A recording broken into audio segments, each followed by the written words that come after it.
Ladies and gentlemen, the 2019 College Football National Champions, the Louisiana State University Tigers.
Ladies and gentlemen, the President of the United States, accompanied by Coach Edward Ojaru.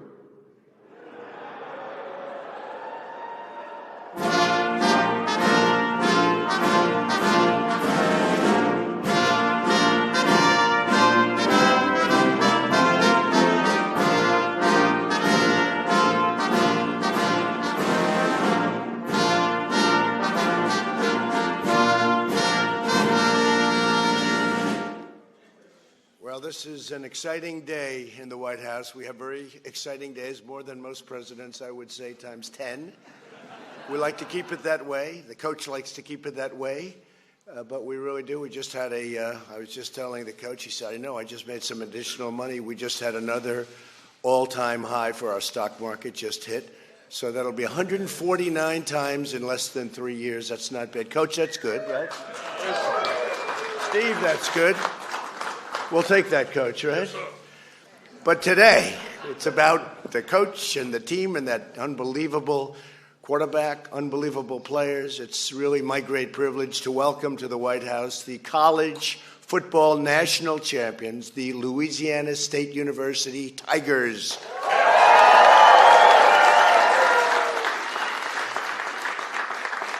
And, Coach, we have a lot of politicians out there, so many I won't really mention all of them. Well, there's one I have to. Hello, Bill, your senator.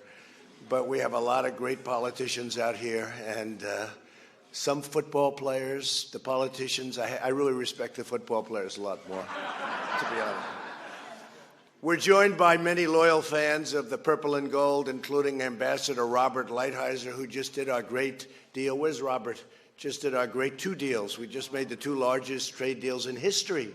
One with China and the other one with Mexico, Canada. And with China, we'll be taking in $250 billion a year. And with Mexico, Canada will be taking in hundreds of billions of dollars a year, Bill. So that's pretty good, right? And it makes our country stronger and better. And you did a fantastic job. You could almost stand up here. Mentally, you could. Physically, I don't think you have what it takes. I must be honest. And again, Senator Bill Cassidy. Bill, you've been a tremendous supporter of the team and your state, and we appreciate you being here very much. Thank you very much. Steve Scalise. Special man. Got a lot of courage. You know, I went to the hospital. Coach, I went to the hospital. He had a problem. You know that problem. And I went to the hospital, and the doctor was saying, "Doesn't look good, sir. It doesn't look good." And he looks better now than before the accident. So it's a hell of a way to happen. But Steve Scalise got a lot of guts. I'll tell you that. Got a lot of guts. He's a tiger. He fights like a tiger. Is right. And Mike Johnson. Mike, you're around here someplace. Mike? Good, Mike. Thank you very much for being here. And Garrett Graves. Thank you very much, Garrett. Thank you for being here. Also here with us are Louisiana's Attorney General, terrific guy, Jeff Landry, and Secretary of State, Ardoin. You know that, huh?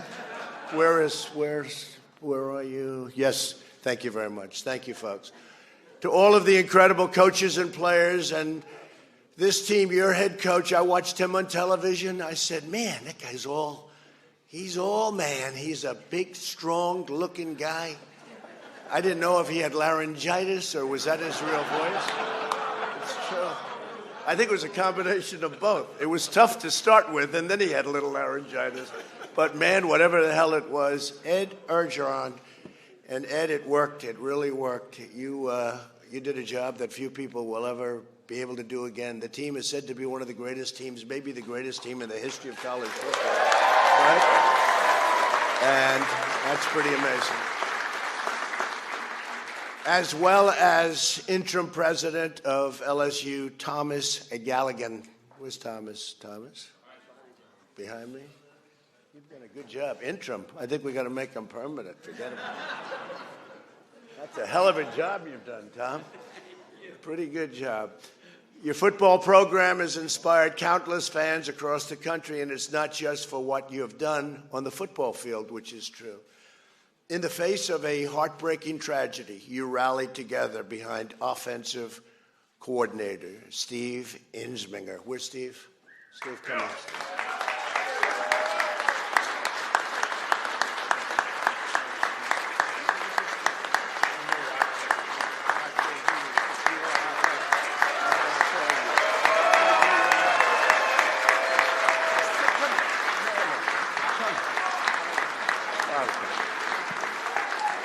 I mean, your whole story, the tragedy, and yet so incredible the way you handle it. And the coach said you never wavered.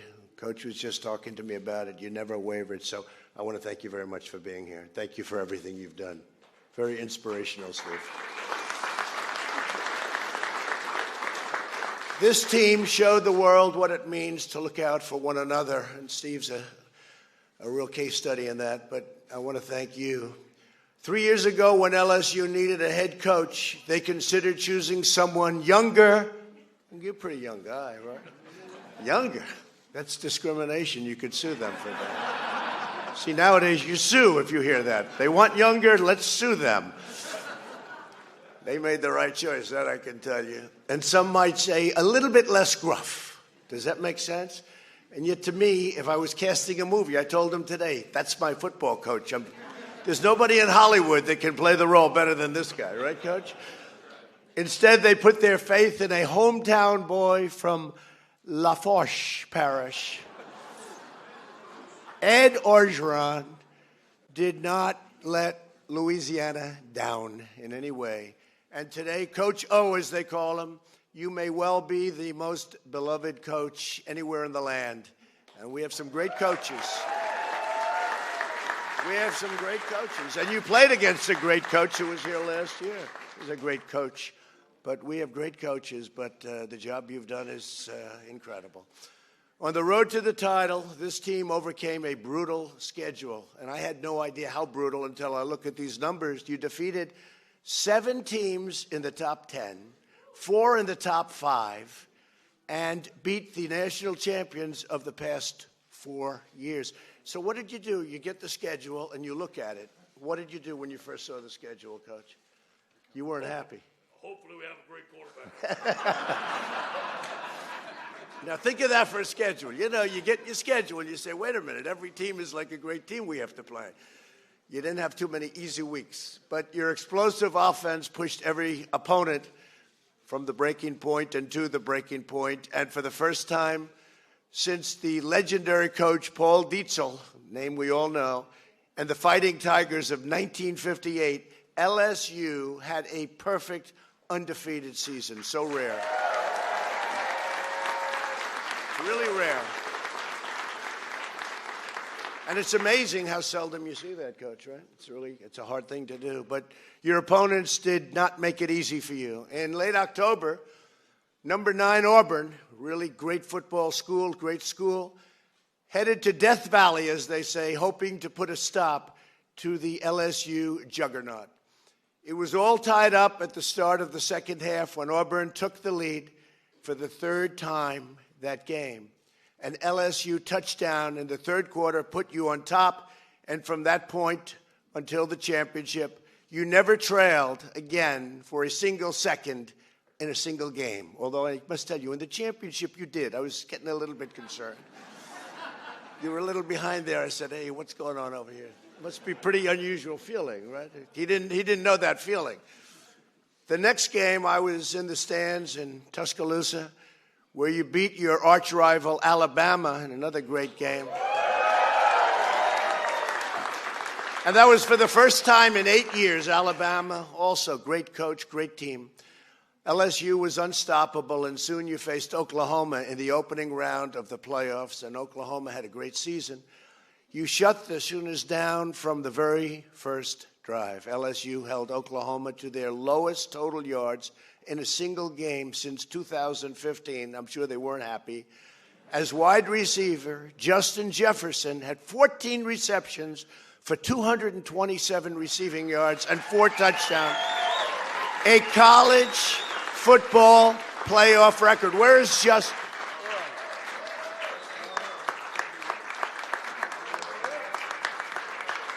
He's going to be so rich. Oh. We're looking at money. And this guy Chase, wherever the hell he is, he was catching. Where the hell is Chase? He was catching balls all over the place. You guys are going to make so much money. And I don't think your quarterback's going to do too badly, Coach. I don't think going to do too badly. You beat Oklahoma 63-28. That doesn't happen to Oklahoma. Then it was on to New Orleans. You needed one final big win against a truly great team.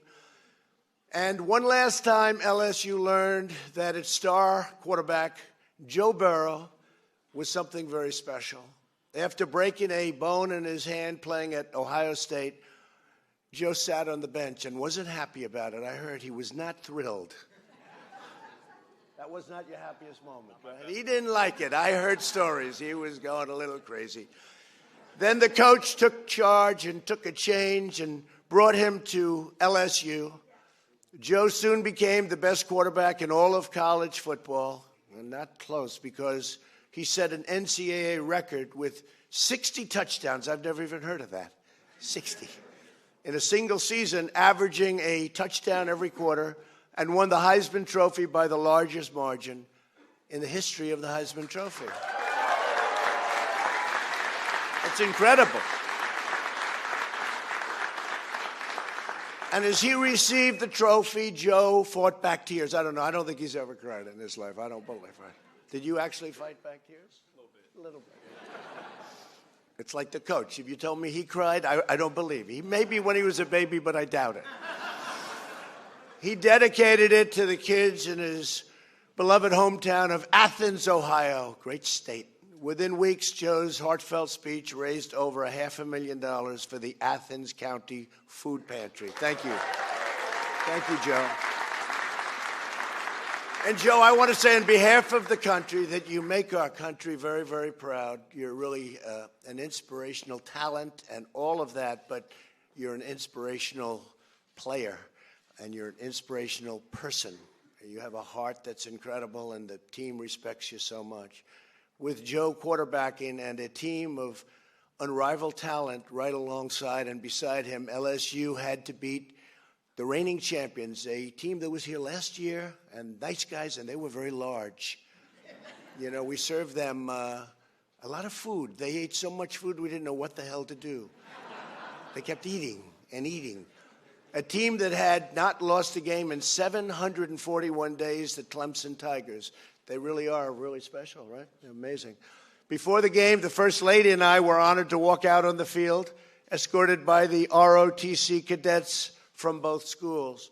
We then joined tens of thousands of proud, patriotic Americans to watch the Battle of the Titans. This was a great game. This was a tremendous game. And, Coach, they had tremendous ratings on television. The ratings came in. They were, not surprisingly, but they were tremendous, beyond what normally would be for even a championship game.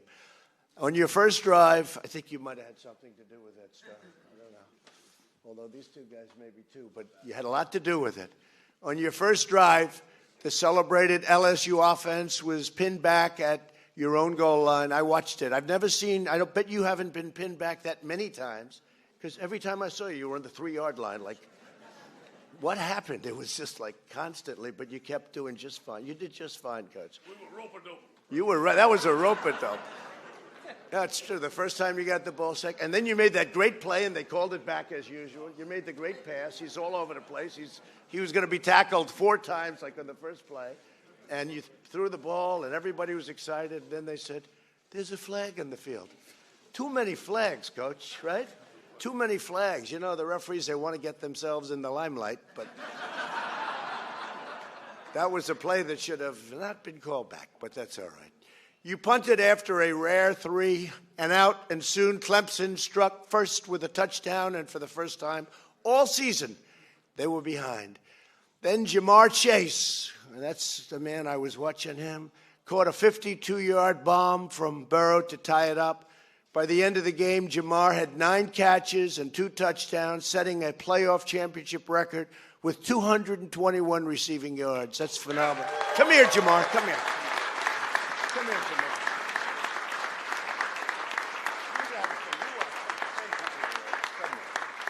I said, you got to say something. How y'all doing? How y'all doing? I'm just happy to be in the White House, to be honest. That was very good. Hey, Coach, if I practiced, could I beat him in a race? What do you think? Could I beat him in a race? May need a little head start. A little head start, right? I think I might need a head start. Midway through the third quarter, it was a tight 3-point game. You increased your lead with a touchdown. Then in the fourth quarter, Terrace Marshall stretched out and caught a beautiful 24-yard pass in the end zone, and LSU went up 42-25, and all hope of a Clemson comeback. And they were used to winning games. They won, I think, 28 in a row or something, Coach. It's a pretty unusual feeling for them, too. It shows how great a team you have. But all hope of a Clemson comeback came to an end when LSU forced a fumble. The ball was picked up by a true freshman quarterback who had spent the game shutting down Clemson's offense, that's for sure, on his side of the field. Derek Stingley Jr. Where's Derek?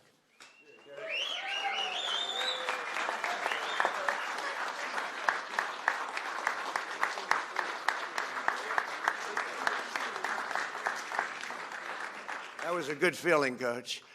With that play, the game was over with an eye-popping 628 yards, the most passing touchdowns in a playoff championship game, and the SEC's first ever 15-0 season. LSU became the college football national champions, and Coach Orgeron said after the game, God had a plan. All I did was follow the plan. The fact is, God had a great coach here. This is a great, great coach. I really mean that, too. And the truth is, with a great coach, an outstanding quarterback, an entire team filled with heart and skill and hope and courage and passion and strength and unbreakable will to win, that's what they have. They have an unbreakable will and confidence. They went into that game against a team, 28-0. They went into the game. I don't think they had a doubt about what was going to be happening. I don't think. Did you have a doubt? Not even a little? He's going to be so rich.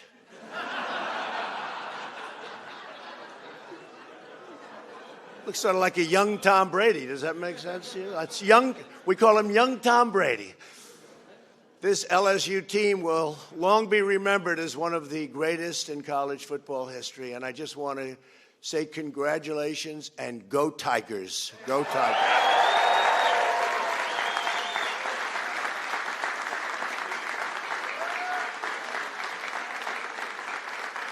So, Coach, is another coach that I respect a lot. His name is Bill Belichick, right? Do you respect him? Yes.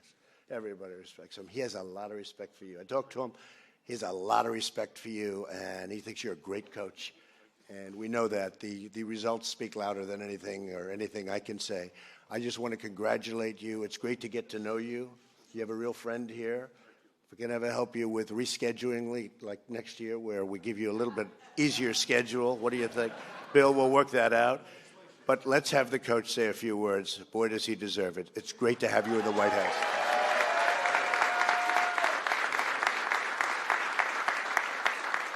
Thank you, President Trump. What an honor to be here at the White House.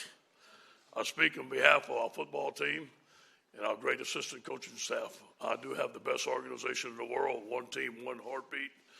This is a players-driven program. It's about the men behind me and the men in front of me. You guys did it. You guys set out on a plan last year, January 17th, that you were going to win the national championship. You never talked about it. You went about it through hard work, dedication, and you did it, and we're so proud of it. I'd like to thank my wife, Kelly, and my boys and my family here to be with me. And all the coaches' wife, I'd like to thank Scott Wilbur, Mary Warner, and administration for all the great things that they did for us. One team, one heartbeat. Go Tigers. At this time, I'd like to bring up our interim president, Tom Gallahan.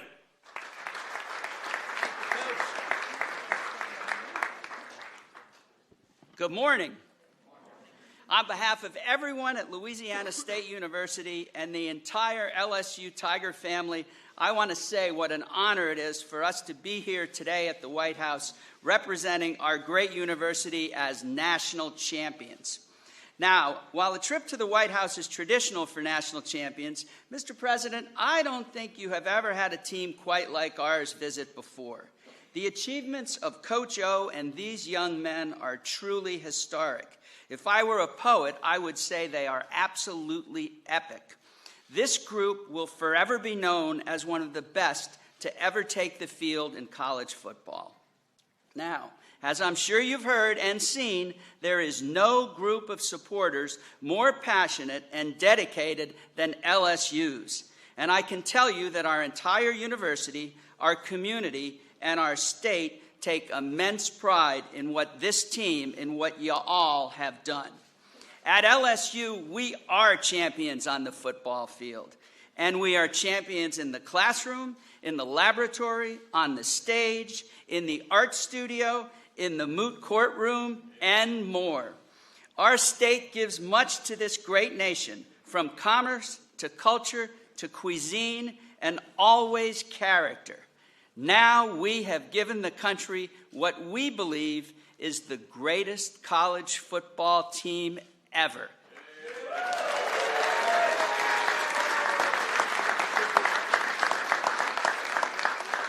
Mr. President, Coach O and this team represent not only the best of LSU, but the best of Louisiana. Thank you, and go Tigers! It's now my privilege to introduce, originally from Athens, Ohio, but now we claim him in Baton Rouge, Louisiana, the most decorated player in college football history, the Heisman Trophy winner, and a man who is already rich because he is a recent LSU graduate, Joe Burrow.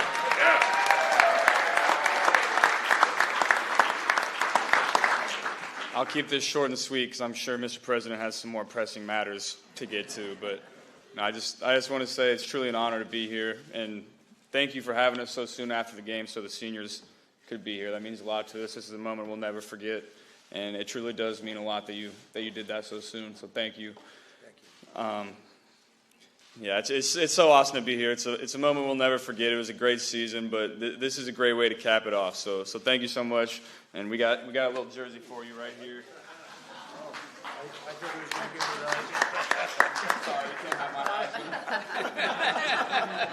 I thought he was going to give me the Heisman Trophy. He's just giving me a jersey.